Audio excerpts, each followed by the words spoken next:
এখানে এই ব্যক্তি ভুট্টার মধ্যে জেলের চাবি লুকিয়ে রেখে দেই। স্যার একটা কথা জিজ্ঞেস করি, কখনো কি কেউ ভালোবেসে আপনার মাথায় হাত বুলিয়েছে? হ্যাঁ। কে স্যার? আমার মা। স্যার আসসালামু আলাইকুম, আপনার জন্য ভুট্টা এনেছি। আমি তো বলিনি, এই তুমি বলেছো।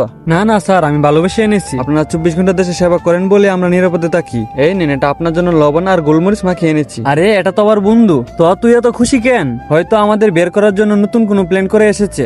ভুট্টা তো ভালো লেগেছে, ওই 100 টাকা দিয়ে দে। না না, টাকা লাগবে না, আমার ছোট্ট একটা সাহায্য চাই। কি সাহায্য? আসলে আমার এক বন্ধু আপনার এই জেলে বন্দি আছে। তাহলে কি তোর 20 টাকার ভুট্টার বদলে আমি কি তাকে ছেড়ে দিব? না না স্যার, ছেড়ে দেওয়ার কথা কে বলছে? হক সে আসামি, সে তো আমার বন্ধু, তাই না? অনুমতি দিলে এই ভুট্টা তাকে দিতাম, তাও তো বলবে আমার বন্ধু খালি হাতে আসে নাই। আচ্ছা দেখি চেক করে। আরে স্যার স্যার কিছু নেই, আপনি খাচ্ছেন তো? এই দেখেন। হ্যাঁ ঠিক আছে, দেবো স্যার। হ্যাঁ দাও। দোস্ত জানতাম তুই অবশ্যই আসবি। দেখ দোস্ত, তোর জন্য কিনে এসেছি ভুট্টা। আরে দোস্ত, কথা ছিল তো জেল থেকে বের করার, তাহলে ভুট্টা কেন? এটা শুধু ভুট্টা নয়, এর ভিতর কথা এখনো শেষ হয় নাই নাকি? স্যার ছোটবেলার বন্ধু তো, সবে কথা বলা শুরু করেছিলাম আর আপনি ডেকে দিলেন। আরে শুন, এটাতে ঠিক মতো মশলা লাগিনি, আবার লাগিয়ে আন। স্যার আমি এখনই লাগিয়ে আনছি। এটার মধ্যেও ঠিক আছে। এই ভুট্টাওয়ালা কার দোস্ত? স্যার আমার দোস্ত।